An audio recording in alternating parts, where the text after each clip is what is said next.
Hello and welcome to another training topic with Bolt Networking. Robert Johnson here. Hannah Scott. And this week we're coming to talk to you about maximizing time utilization. And sometimes I hear crazy stuff like time management. When we really can't manage time, it goes whether you do anything with it or not. But what we do have control over is focus, or what we do during that time that's passing. Everybody has the same 24 hours in a day. It depends on how effective you are. We're a sales organization, and we're teaching people sales and networking. We thought today that we'd talk about income-producing time and income-producing activities. So when it comes to income-producing activities, what are your thoughts, Hannah? Prospecting can be one, Okay. possibly. Networking is always a good one. Meeting people who would introduce you to your ideal clients, right? Sure. Connect meetings, absolutely. Getting to know that person, so when those introductions happen, it's comfortable for everyone, and you find out a lot of really neat and in-depth stuff in those conversations. Cool. The only other one I have is actually meeting with clients to do what are called springboards. So when you're doing Circle of Trust and networking to get referrals, but that's kind of all lumped in there together. But the crazy thing is when I talk to salespeople about what are income producing activities, I get a laundry list. Everything else is non-income producing. Doing quotes, bids, proposals, even though it's required for the sales process, and for some people, it's not income producing time. Like people will literally schedule activities that don't make them money during times that they could be making money. So everything else I have listed is non-income producing activities, or things like marketing, sending emails, LinkedIn, service work, bids, proposals, estimates, literally everything else. So I think the first task, and I'll switch you over to the worksheet here so you can see the worksheet, and I think you'll be able to see us as well. So we have maximizing time utilization. What are income producing time? So in the table or on a piece of paper, if you would, capture what are your income producing activities, and then everything else. I think some people get that very well confused.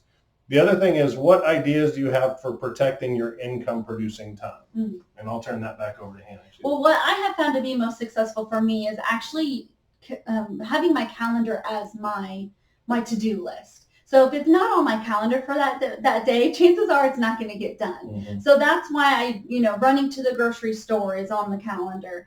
It can get tedious a little bit, but that's how I know that I can get everything done, and I'm effective with my time.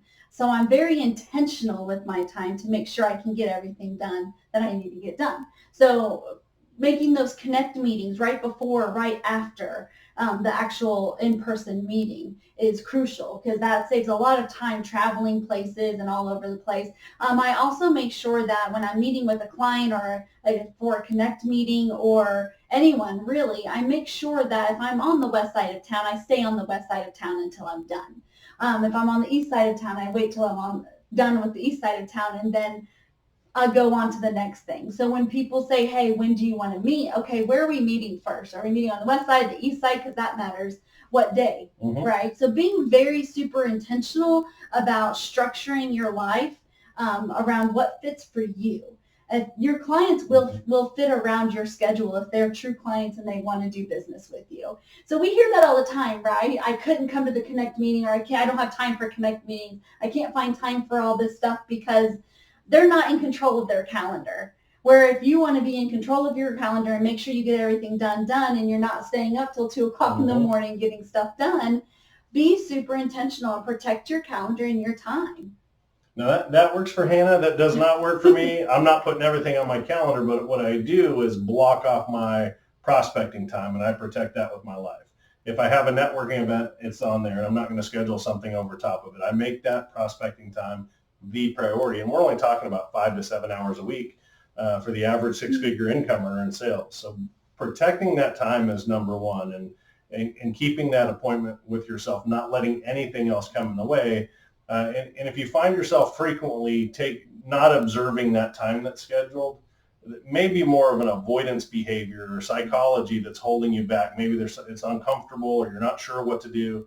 Hannah actually skipped ahead and gave you some ideas on, I'm going to skip over to just the worksheet, maximizing your income producing activities or maximizing your time. And she talked a lot about efficiency, which is crucial. Otherwise, you spend all day running around doing nothing. So I like the intentional focus. A couple other ideas I had was to keep in mind that this is focusing your effort and energy. So multitasking's out. Pomodoro timer, if you're familiar with those, is a really cool tool.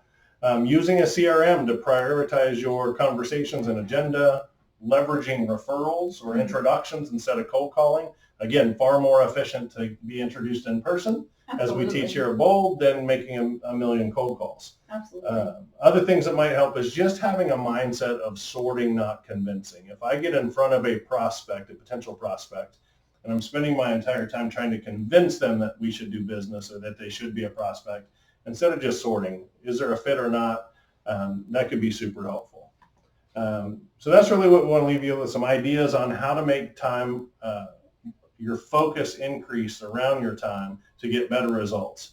And important, I see it day in and day out through networking, is people mix up their priorities and the things that, a networking event, for example, people go, well, I couldn't make it because I had whatever, peanut butter. Might as well be peanut butter. Whatever the excuse is, something else came up. What if that meeting you met the person that was going to lead you to your next 100 clients? Right. And you go, well, I was too busy. Oh, were you really? Right. So that's really all I have for you. And anything else you want to add?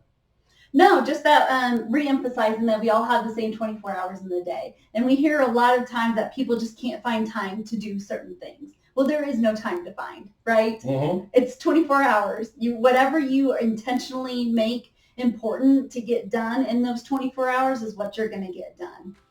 Awesome. Thank you very much. See you next week.